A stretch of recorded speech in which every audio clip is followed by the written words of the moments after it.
Okay, all right. Welcome, everybody. Today we're talking about board recruitment tips for your cooperative.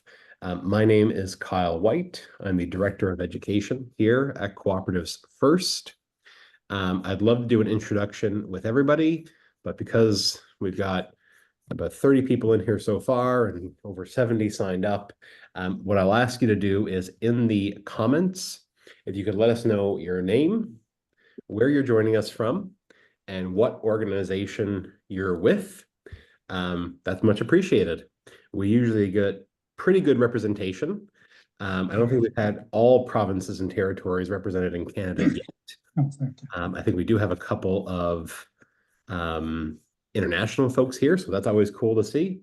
But yeah, in the chat, let us know your name, where you're joining from, and what co-op or other organization you're with. I want to start our webinar in a good way.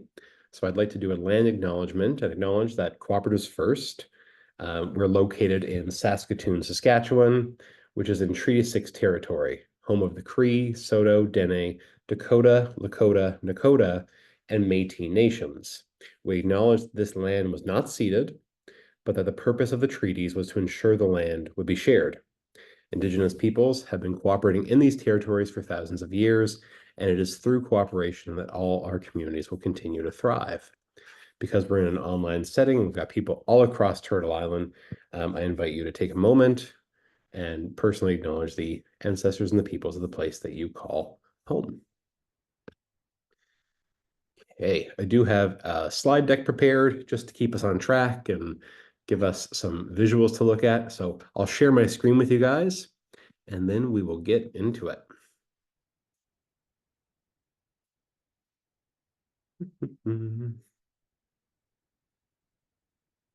Make that nice and big. There we go. All right, so we're talking about board recruitment tips for your cooperative. This is a question that comes up all the time in our Good Governance Matters course, which I think a number of you have come from, and it comes up a lot when we work with startups, especially when they're talking about building their first board of directors, getting the skills they need around their board, having good community representation now, but also in the future as the co-op grows. So board recruitment is always a hot topic, I think, in the co-op space. So let's get into that a bit. What we'll talk a little bit about is we'll just get folks on the same page, because I recognize a lot of the names here, and I know we've got a combination of well-established cooperatives and credit unions, but we've also got a lot of small or emerging cooperative businesses. So I'll just touch on the steering committee and boards kind of separately. We'll then talk about what most co-op boards look like in Canada, pulling on some data from our friends at the Canadian Centre for the Study of Cooperatives. We'll talk about different goals for recruitment, and this is very much going to be informed by the governance literature on cooperatives. And then we'll talk about some tactics. Some of the things that we recommend to folks for board recruitment, and I'll anchor this in the reality. I know that there's no magic wand, no silver bullet when it comes to recruitment, and I know that oftentimes with co-ops you get what you get and you don't get upset. So I'm not going to fluff this up too much. I'm going to talk about the practicalities the whole way through. And then if you do have any questions at any time, you can fire them through the chat. Once we come to the end of the talk, I'll make time for a Q&A. I'll do a scroll back through the chat and answer any questions that y'all might have. Okay, so let's get into it. Let's talk first about a steering committee. This is mostly who we work with at Cooperatives First. A steering committee is simply the board of directors pre-incorporation. You can't actually have a board of directors if you don't have a cooperative. There's no legislation per se governing your actions. There's technically no fiduciary duty that you're bound to uphold. And so you're technically just a group of people doing work. And that group can take all sorts of different shapes and forms, but they're all focused largely on one thing, which is establishing a cooperative. We always recommend partnering with other organizations, municipalities, your local co-op store, your local credit union, to try and bolster some of the capacity.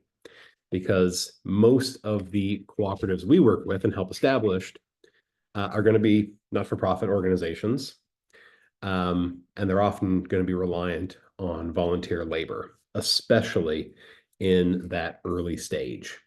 A handful of cooperatives we work with and from across Canada are started by entrepreneurs or businesses, farmers, artists. And so those people have some income related to their work with the cooperative, but most steering committee members, I would say probably 95%, are doing it off the side of their desk. They're unpaid. They're doing it as a volunteer basis, and they're signing up for an unknown period of time.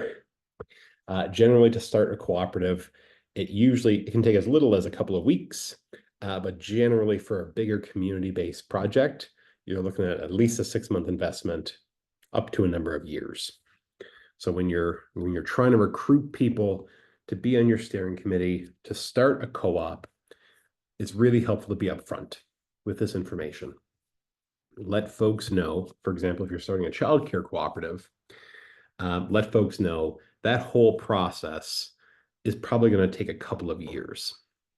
There's government applications you're going to need to go through. There's building and contractors you're going to need to work with. And all of that just takes time. So be upfront with people when you're trying to recruit them to start a co-op. If you think about the ideal candidates for that startup stage, they're probably going to be a bit different than the people who join your board of directors once you're up and running. The ideal people to have around your steering committee table are going to be well-connected folks. Ideally, you'll have at least members of the steering committee, or at least supporters, who can help you make some phone calls, get you connected with people who are going to move you along. So that might include your local economic development officer. That's probably the biggest role that we've worked with at Cooperatives First, is an EDO who serves on the founding board of a co-op. And the reason they're so helpful is because they can connect you with the municipality. They can help you find land. They probably have good connections for consultants, lawyers, accountants, bookkeepers, all the things you'll need to get through the startup process. They also probably got their fingers on the pulse for different kinds of funding, and can just help coalesce the support you need for a co-op. So having some of those well-connected people in your community on your steering committee can really expedite the process for starting a co-op. Having someone on council, maybe from your local co-op's board or a manager, your local credit union's board or management, those are really helpful. But largely having people who are ideas oriented, open to new ideas and new ways of trying things, and who are patient, that's all really helpful. Those are important traits for your founding board of directors, because again, starting a co-op is sometimes an unknown period of time that you're committing for. So being patient and open is really important. And if I'm being honest and a little blunt, if you have people who have deep pockets, that's also really helpful too. Lots of things cost money. Lots of things are kind of expensive. And so I always tell folks, your ideal candidates will be patient and willing to invest a little bit of time, money, and effort. So if you know those folks in town and you want to start a co-op, those are the folks to shoulder tap first. Okay. So for the rest of our talk, I'm going to focus a bit more on established cooperatives and the board of directors. So a lot of what I'll talk about in terms of goals of recruitment and tactics won't really apply to the startup stage. If you want more advice on recruiting for your steering committee, give me a shout. More than happy to provide some advice or guidance on that. But from here on, we'll talk about an established cooperative. So in Canada, if we look at cooperatives, and we have really good data on this, the Canadian Centre for the Study of Cooperatives has put out the results and findings of their governance survey, which largely focused on larger cooperatives in Canada.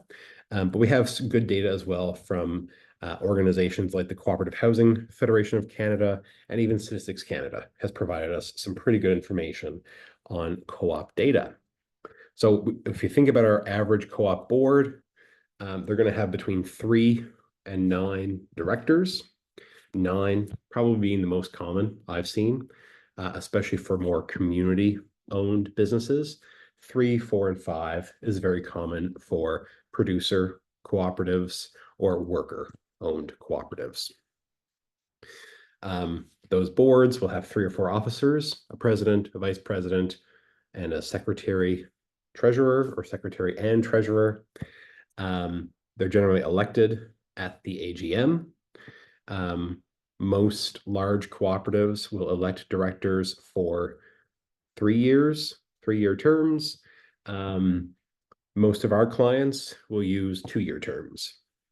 What we've found with smaller cooperatives is that it is easier to attract people if they're signing up for a perceived more manageable length of time. So 2 years might be more appealing than 3 years. Those directors are then generally elected by popular vote. Most cooperatives will have an open membership election, which means anybody can put their name forward, anybody can show up and vote. Lots of credit unions will allow for advanced polling. So if you're at your local branch, you can also then cast your ballot and vote in the election. Some cooperatives, although fairly few, will use what's called a delegate model, where the members elect delegates to represent local regions or different branches or locations for the co-op, and then those delegates will elect the board, but that's pretty rare. And then this model, this popular vote model at the AGM really limits the ability for most co-ops and directors to campaign. It's very hard to, and I can say this with some certainty because I ran for a co-op board. It's very hard to get the word out there about what you want to do for your local co-op. I'm in Saskatoon. Our co-op has, I think we're getting close to 170, 180,000 members. Facebook is good, but it's only so good. So running around at the annual general meeting, trying to let people know what you're thinking about doing can be tricky in terms of running a campaign. And finally, what we also see in the data is that acclamations are extremely common in cooperatives. An acclamation is when directors run unopposed. And there's, I'm sure we're all familiar with rural co-ops or credit unions who's got, we'll say Bill, who's been on the co-op for 40 plus years. And that's totally fine. There's nothing inherently wrong with that, but it can be an indicator that members aren't as engaged or as interested, or that they don't necessarily understand their role in potentially running for the board of directors and helping govern the cooperative. So be mindful of what acclamations indicate in your co-op. And again, if we look at the data on co-op boards in Canada, and I shouldn't just single out co-ops here, this applies to all boards. The boards of corporations, stockholder-owned corporations, nonprofits, charities. Generally speaking, the average age of a board is going to be a little bit older than the average age of the population. I've served on lots of boards throughout my career, and usually I'm the youngest person, and I'm in my 30s. Generally, they err a little bit older. On many boards, but certainly what we found in the data for larger cooperatives is that there is a gender imbalance. So if we think about, big co-op retailers, credit unions, we usually see more men elected in those positions. I don't think we have data on this, but we could probably also then assume that there are more men being nominated than women. We generally see fewer visible minorities elected to boards. And we generally in Canada are mostly volunteer boards. A lot of the credit unions and larger co-op retailers will certainly compensate their board members, but the vast majority of co-ops in Canada are volunteers. When compensation is offered, it varies quite a bit. We may put out some data on this or some tools or resources on how to compensate your board. But generally, most co-ops and credit unions will use some combination or choose one of a per diem, so a meeting-based compensation. They might use some sort of a retainer where you get X amount of dollars per year, or they might have some sort of salary model. So it looks like being paid as an employee, but is different. And usually, most co-ops that I've worked with, they'll have that set at the annual general meeting because members will often control what directors are compensated. Some co-ops will put that into their bylaws, and some co-ops will let directors determine their own compensation based on best practices or their relationship within, say, a federation. Okay. So that's kind of our average board. We sometimes joke and say that, a lot of boards are pale, stale, and male. So white, older, and um, uh, male dominated. I see I have a question from Gail. Do you want to go ahead since we're in between sections, Gail?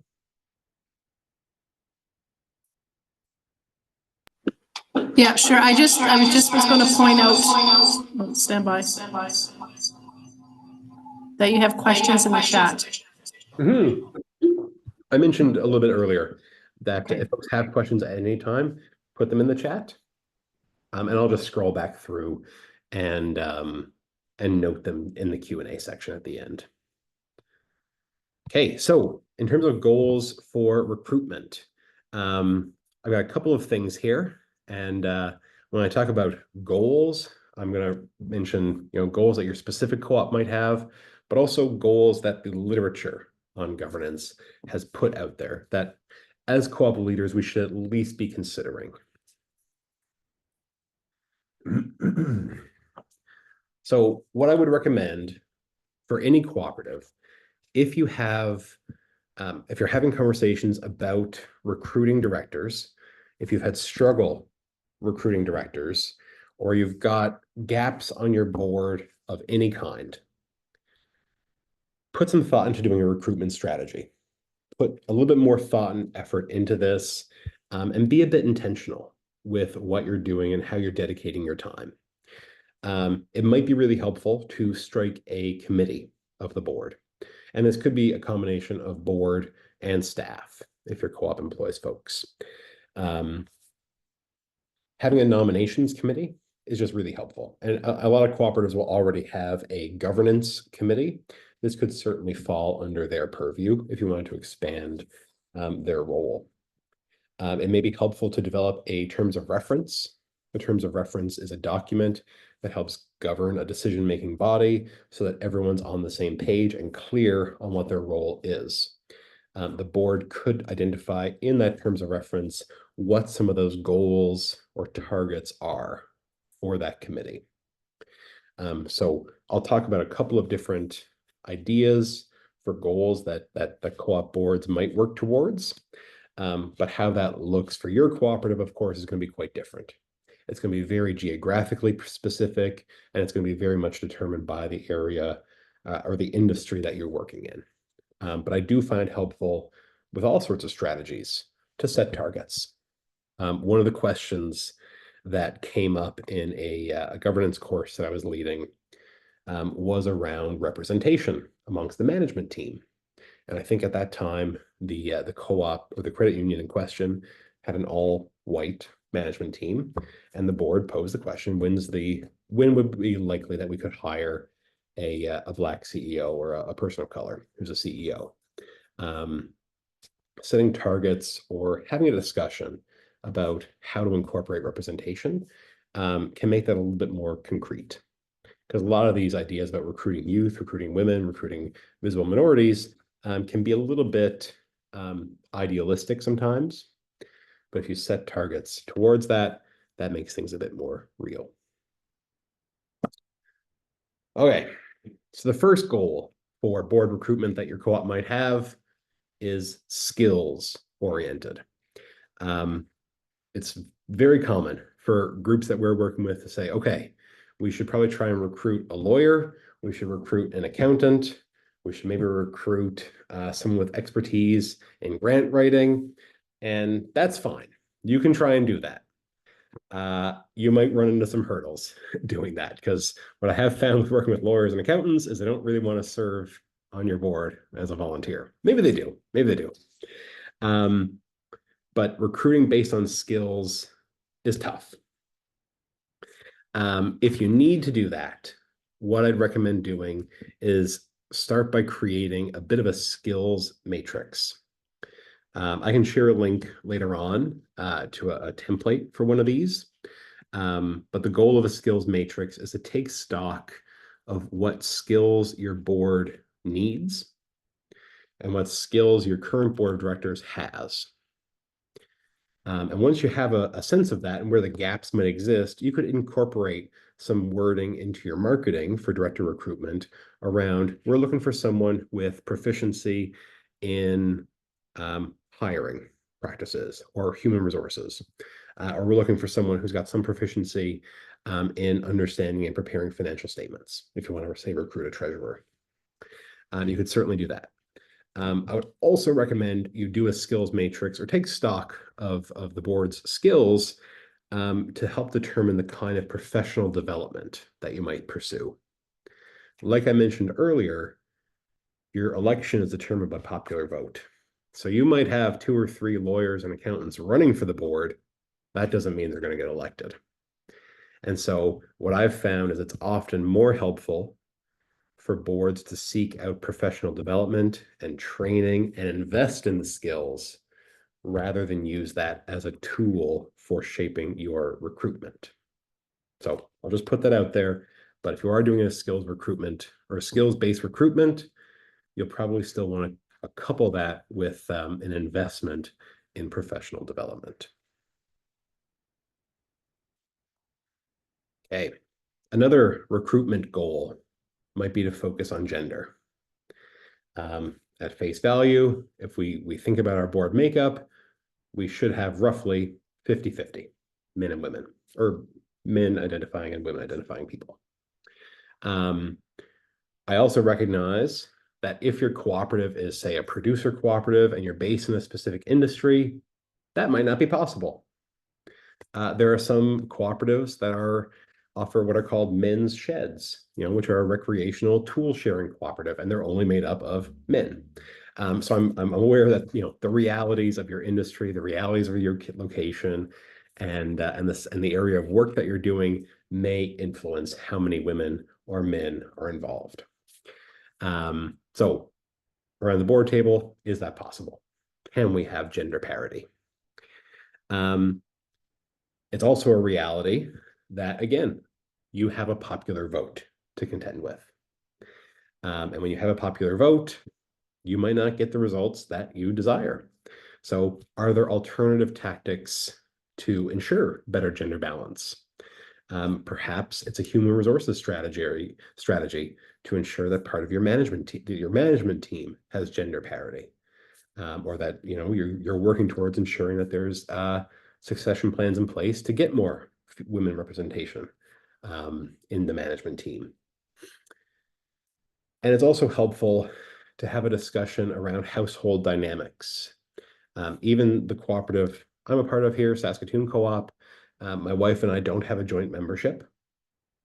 I'm the member of Saskatoon Co-op. My wife is not, and so she can't run for the board of directors at present. It might be helpful if you're cooperative, if you're a retailer or a credit union, maybe promote joint memberships to ensure that all parties in a household are named in that membership and could pursue election to the board.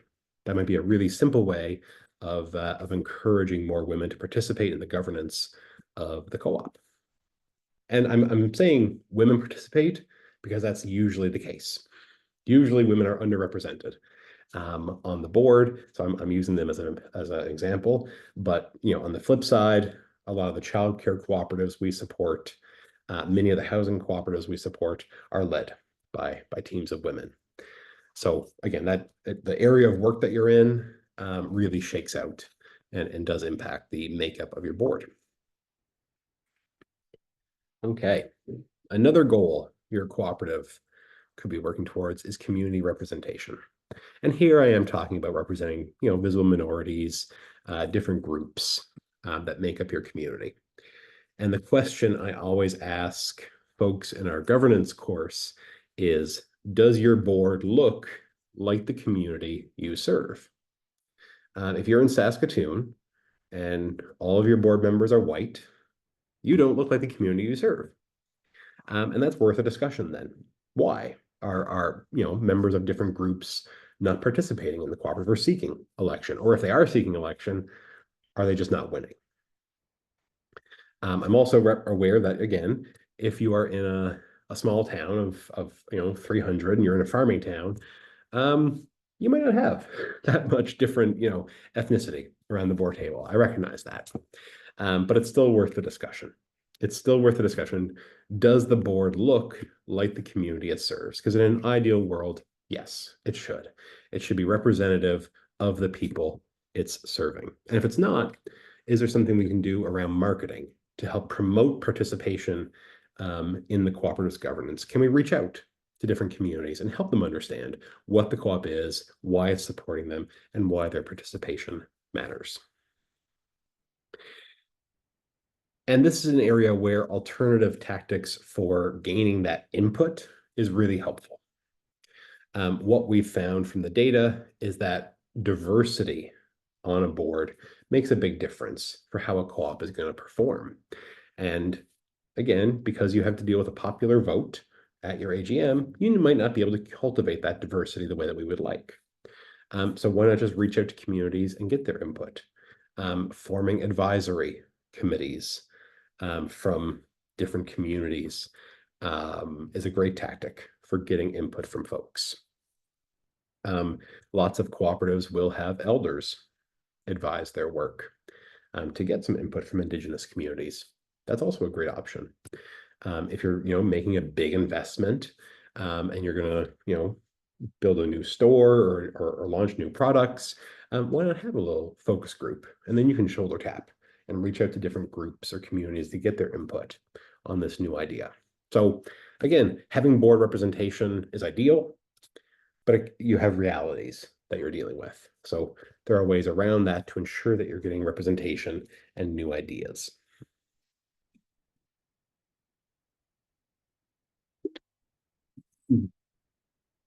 Another big one I hear all the time is, how do we get youth involved in our cooperative? And again, I would say, does the average age of your community match the average age of your board? If it does, you might not have a problem. Lots of rural communities are aging. Young people relocate to the cities for various reasons. And so, yeah, an older demographic might just be, what your community looks like, and that's fine. But it's also worth asking and having the conversation anyway, is the co-op welcoming and inviting for younger people?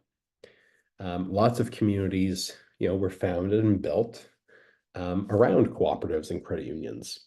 And that co-op DNA is definitely a very big part of Western Canadian towns. But that still requires some intention to ensure that successive generations understand where the co-op came from and then understand their role in ensuring its continuity for tomorrow.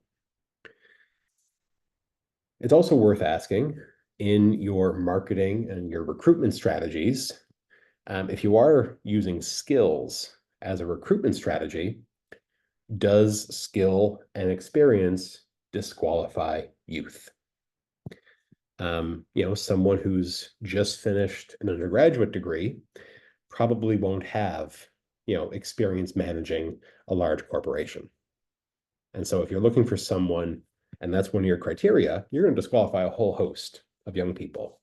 I think Mountain Equipment Co-op is a good example that we talk about in our governance course, where I think they wanted at least 5 years experience in senior leadership of a large complex firm.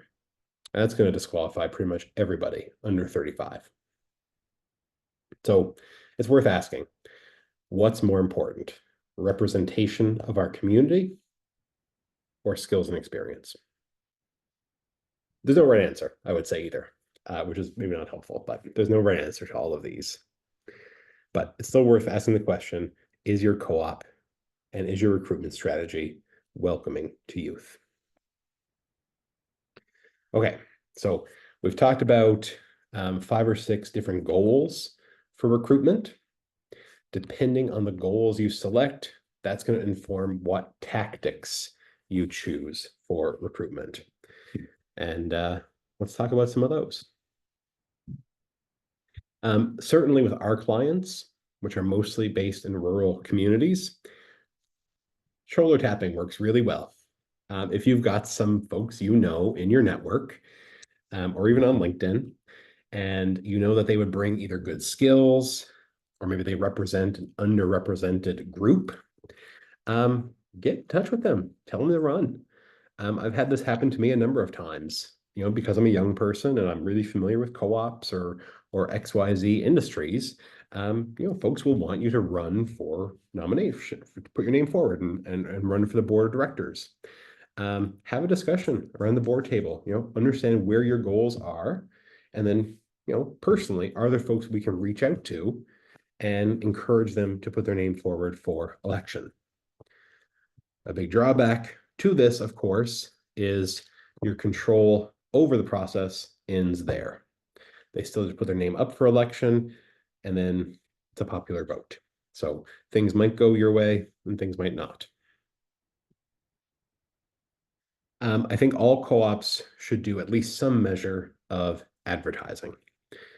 I'd always encourage co-ops to be really mindful and intentional and inclusive when they go to promote their AGMs and when they promote their board elections. Most members of large co-ops or credit unions, they don't recognize that they're business owners.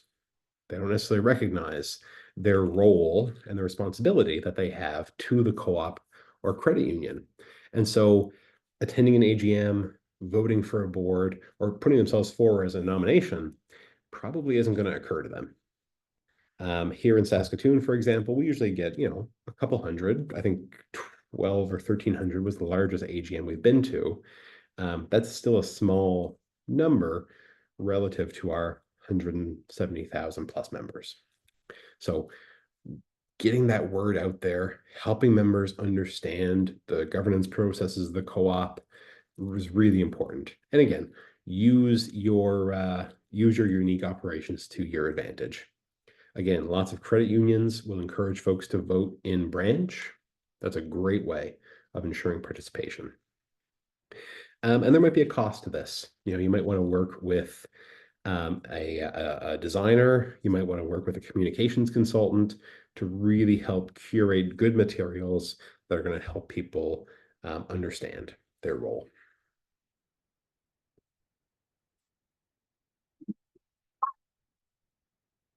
I mentioned earlier, most co-ops in Canada do not compensate their directors. Most board members are volunteers. And in some cases, that's by necessity. If you are a not-for-profit cooperative, the legislation will not allow your co-op to compensate you. And so there is a challenge just built into that. For co-ops that are more for-profit, or they are more business focused and they have the ability to compensate folks, consider it.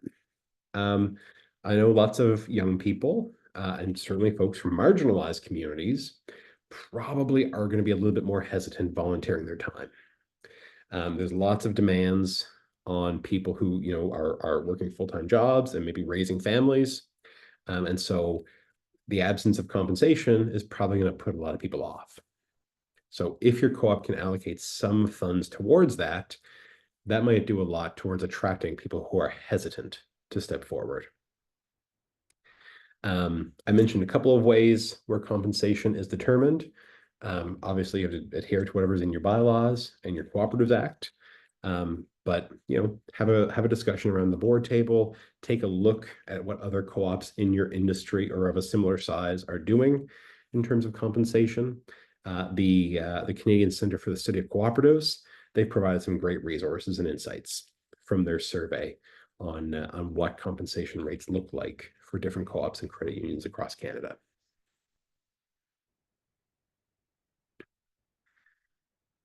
One of the more contentious things you could do, we'll say, in terms of a recruitment tactic is try to influence the election of directors. So if you've got a set of goals and you have maybe some skills and some representation that you want people to meet, you may want to have certain requirements that people have to meet to get nominated. So in many cases, that's going to require a bylaw amendment. Your co-op should have a set of minimum standards that are required for individuals to meet to run for the board. You could add to that. I would say most co-op retails will have, for example, a minimum spending amount. Here in Saskatoon, you need to spend at least $2,000 per year at the co-op to seek election. I would say that's reasonable. I mentioned Mountain Equipment Co-op earlier. They had a much higher standard for folks to seek election. They walked that back in later years, but in 2013, they had a pretty contentious standard set for seeking election. You could certainly then also have a pretty robust nomination package where folks had to provide information and evidence and demonstrate that they're meeting the standards set by the co-op. You could also require that folks go through interviews with your nomination committee. But be forewarned, that can be contentious. Mountain Equipment Co-op, for example, received a ton of pushback. I think the founding president of their board was one of the vocal folks there who said that, they helped start the cooperative and now they wouldn't meet the standard for being nominated. So recognize that what this does is it could help you meet your recruitment targets. It could help you achieve some of those goals for representation, but you might get pushback from the community. So if you do pursue upping the standards for seeking nomination, communication is really important. You should be really intentional and clear with your members about what you're doing and why you're doing it and how it will support the co-op in the long run. Another very contentious tactic you could pursue, and more co-ops and credit unions will do this, is the board will recommend nominees for election. Mountain Equipment Co-op also did this. I believe Calgary Co-op also does this. It is the board will review nominations, and then they will recommend to the membership the candidates that they feel will be the best fit with the board and will help the board or the co-op meet its targets and its goals for board representation, whether that's skills-based, gender-based, age-based, what have you. Again, this is a very contentious prospect because you are then not recommending some nominees, and people might feel strongly about that. So if you do intend on having recommended candidates, board recommended candidates, it's very important to be clear with your members about what you're doing, why you're doing it, and how it will help the co-op. Where this has worked best is the co-op's board will recommend all candidates that meet whatever standard they've set. So not just incumbents. They're going to recommend anybody who's like, yes, this person would help us achieve, work towards these skills around the board or ensuring representation, or what have you. I think there's even some examples I've heard of where they don't recommend re-electing an incumbent. And again, that's a tough choice, but if you're working towards the co-op's goals and everything's in service of that, sometimes there's hard choices that need to be made. Okay, so those are some of the tactics I'd recommend. And if you check out our governance course, our co-op professionals course, we've got lots of tools and resources for further learning, but also to support you in this work. In the follow-up email I send out with the recording, I can share a couple of these links. But if you're wanting to learn more, or you're on a board and you want some of that professional development focused on governance, I definitely recommend checking out any of our co-op professionals course, our board basics workshop, which is for startups, or the co-op creator, which is where you can find some of the tools that I've mentioned throughout this webinar, including a terms of reference, skills matrix, and a resource on recruiting directors. And then if you want to stay in the know and get access to upcoming professional development opportunities, some co-op research, and some different tools and resources, I would recommend signing up for our co-op leaders newsletter. It's a quarterly newsletter that I put out that is curated for people who are on the boards or management teams of cooperatives, and connects you guys with good resources to facilitate learning. And if you'd like to stay in touch, there's my contact information. Do feel free to reach out by email or give us a call if you have any questions. And with that, I think some of you do have questions. So I'll stop sharing my screen and I'll hop into the chat because I know there's at least a couple of questions in there. Where'd my Zoom tab go? There we go.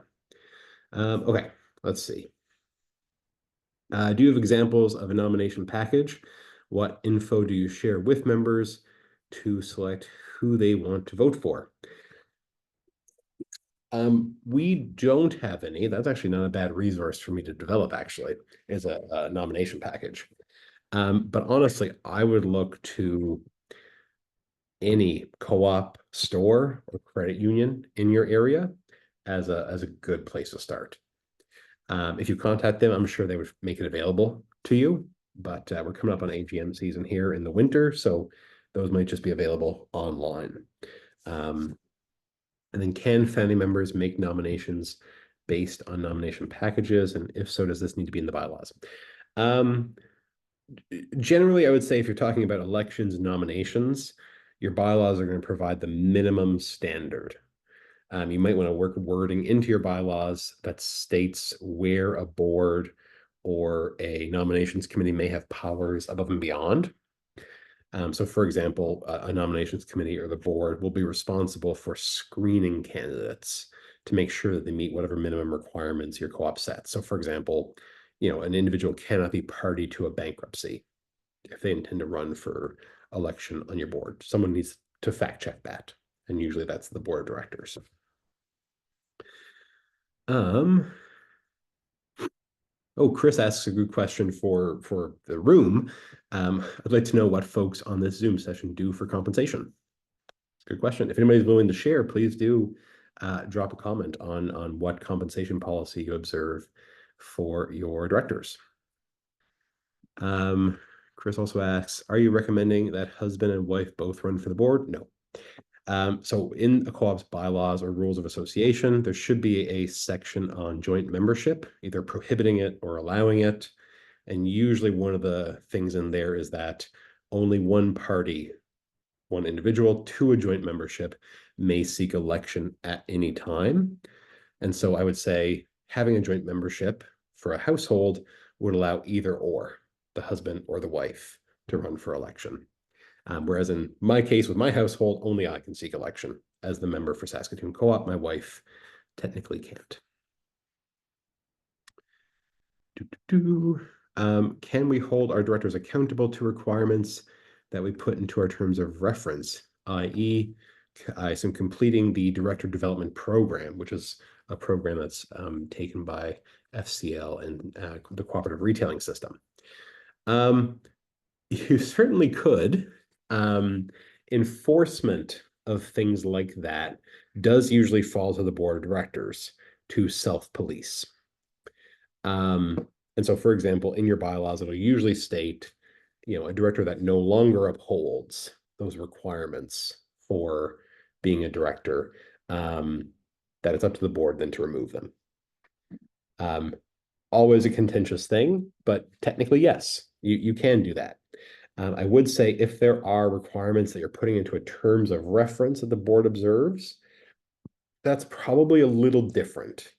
I wouldn't put anything really hard or fast into a terms of reference, because usually that's just going to be a guiding document that's going to try and set goals and targets for recruitment, rather than actual rules or standards that have to be met.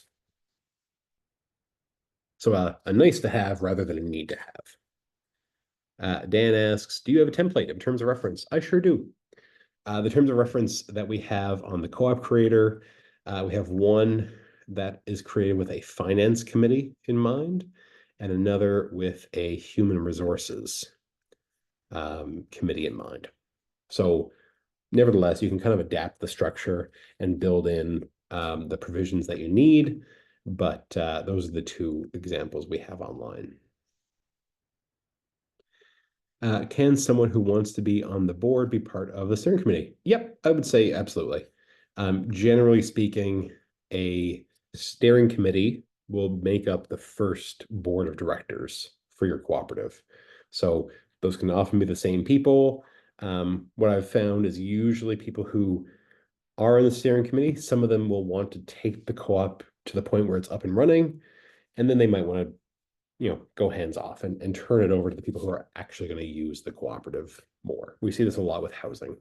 An EDO might be part of starting a housing cooperative, but then they don't intend on living there, so they're probably going to step away and let the residents take over control.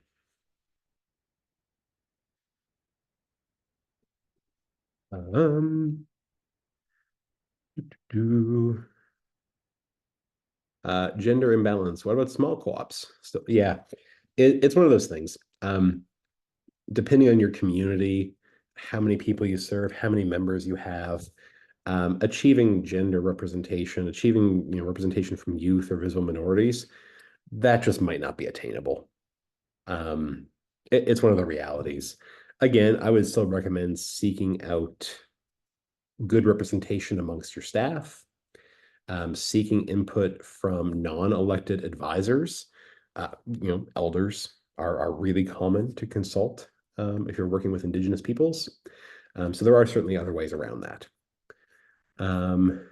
Generally, is there a time lag requirement between joining the membership and running for the board? Not necessarily. I think some co-ops might, it's not common, but some co-ops might have that you've been a member of the co-op for X years, or been a member in good standing for X number of years. You'd probably see that maybe a little bit more in employment cooperatives, where people need to work at the cooperative for a set amount of time before they get membership, and then maybe before they join the board. But I'm not aware of that many co-ops that restrict how the time period before you can run for your board. Oh, I see Agnes has her hand up. Did you want to go ahead and ask a question, Agnes? Hi there. Very good presentation as always, and I'm happy to report that we're certainly following a lot of the things that you have suggested we should be doing. I'm just really curious because it's not how we operate. Is how do you go about making sure that if someone is putting their name forward at an AGM, that they are capable candidates at that point? Because Uh, you could have a hijacking happening essentially. yeah, you can. And honestly, it's hard to screen that out.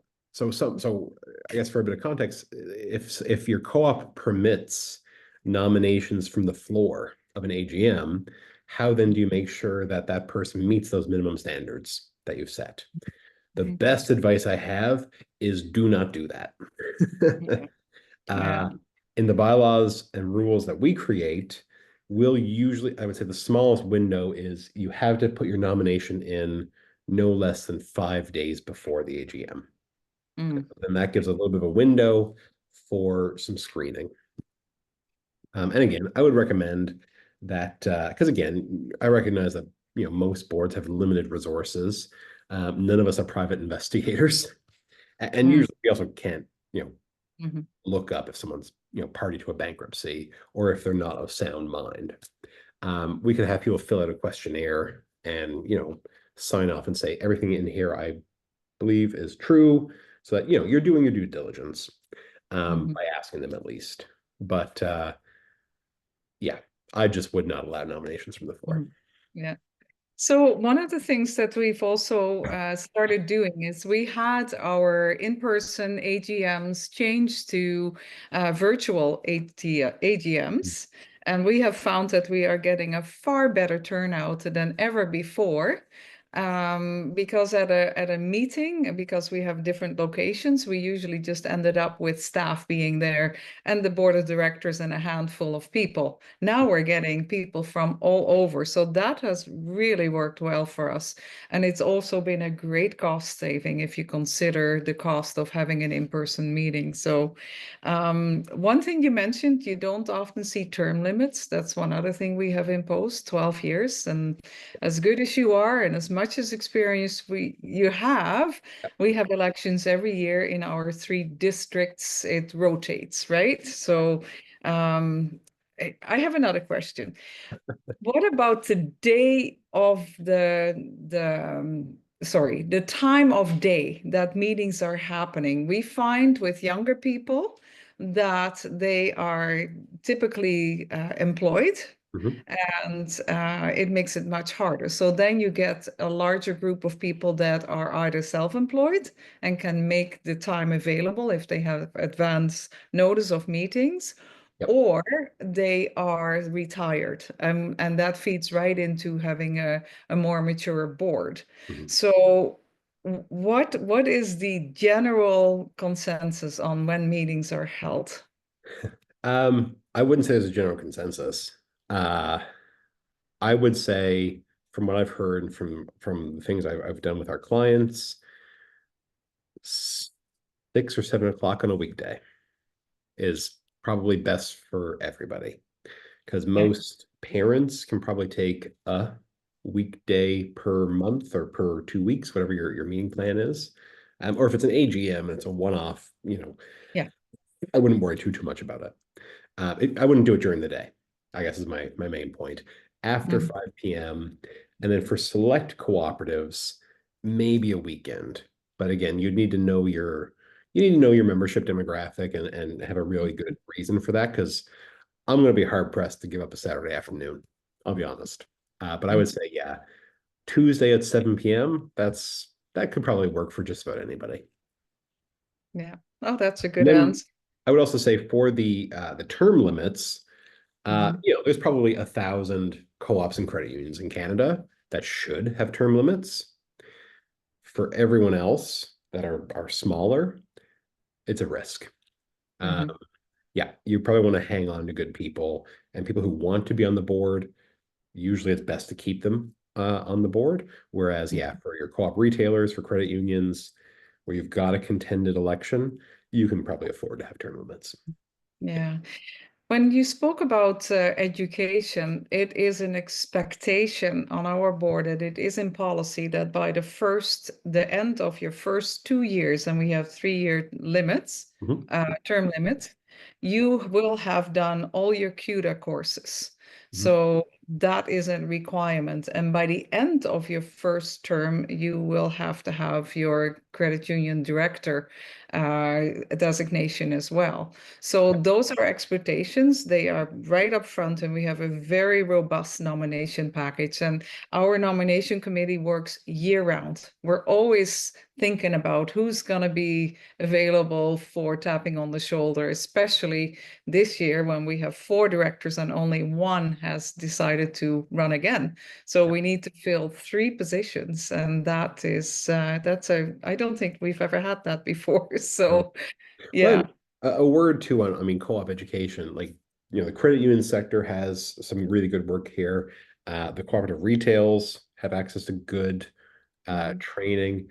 Um, the housing co-ops can access good training from the Cooperative Housing Federation of Canada. And then there's big gaps. I would say. At Cooperatives First and the Canadian Center for the Study of Cooperatives, we've all tried to bridge some of that gap by making all the training we offer, of course, is free. So certainly if you're on a board and you're not as familiar with co-ops, our co-op professionals course is a really good place to start to bring yourself up to speed for how co-ops work and their governance. Industry specific training will vary quite a lot, but there's always some sort of professional development for co-op leaders now. No, that's fair enough. And just to cap it off, because I'm sure there's other questions, we do compensate well, and that is because we are able to. That certainly wasn't always the case, but it is basically an economic a compensation for someone who is taking the afternoon off, because we now have daytime meetings as people were traveling great distances, especially in wintertime. So thank you so much. I appreciate your input as always. Thanks, Agnes.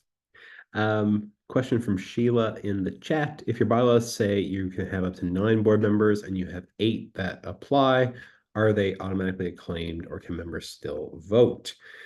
So most bylaws will also have a provision that around the number of directors. So you may have up to 9, but it'll also often provide that the members can fix the number of directors within that range. So it might provide for 3 to 9 for a federal cooperative. And so the members could pass a resolution at that annual meeting that says we will fix the number of directors to 5.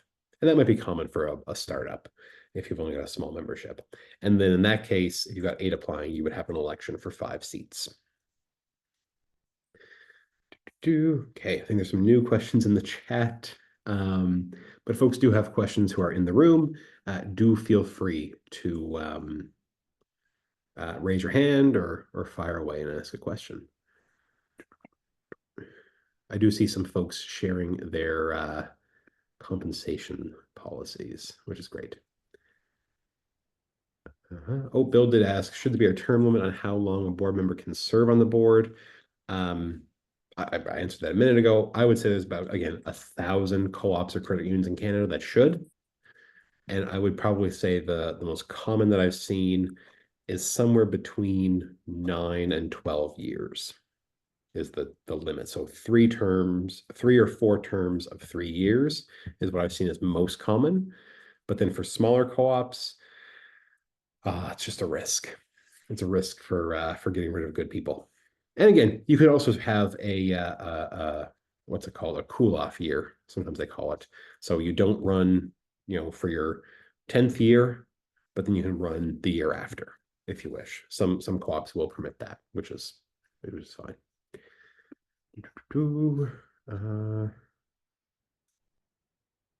Whoa! Someone said they run their meetings at 6 a.m. Get out of here. I'm sorry. I just wouldn't be there. I'm sure it works, and if so, that's a really good policy to make to be inclusive. Boy, I would not be signing up for that. Somebody asks, how do we determine what we need in our skills matrix? Why do we need an HR person on the board, for example? This is a question for your co-op. If you've got a robust staff, and you've got all the expertise you need in the people you've hired, you might not need any of that. In that case, it's probably more important that you represent the community and the viewpoints of the people who are going to use the co-op's services. Lots of people will make the argument to me that you need highly skilled people around your board to sufficiently hold the CEO and management team accountable.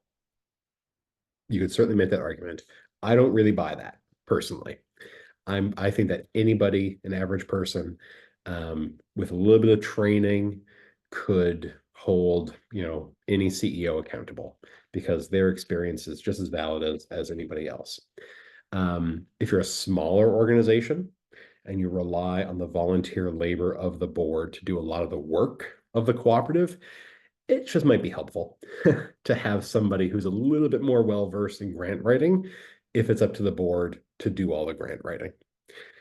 So there's no harm in putting it out there that we'd like to have people to have these skills. But if you can hire it, great, because that means you'll get those skills.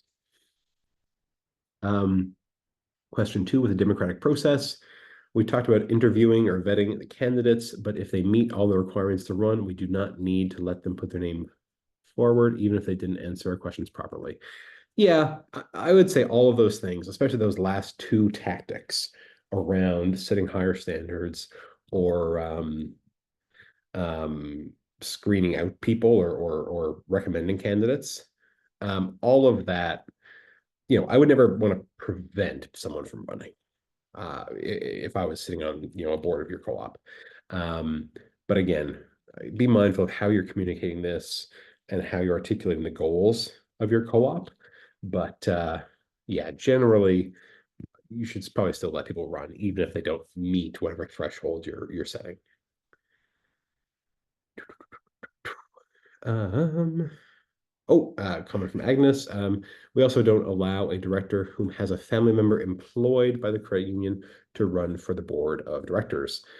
That's completely fair.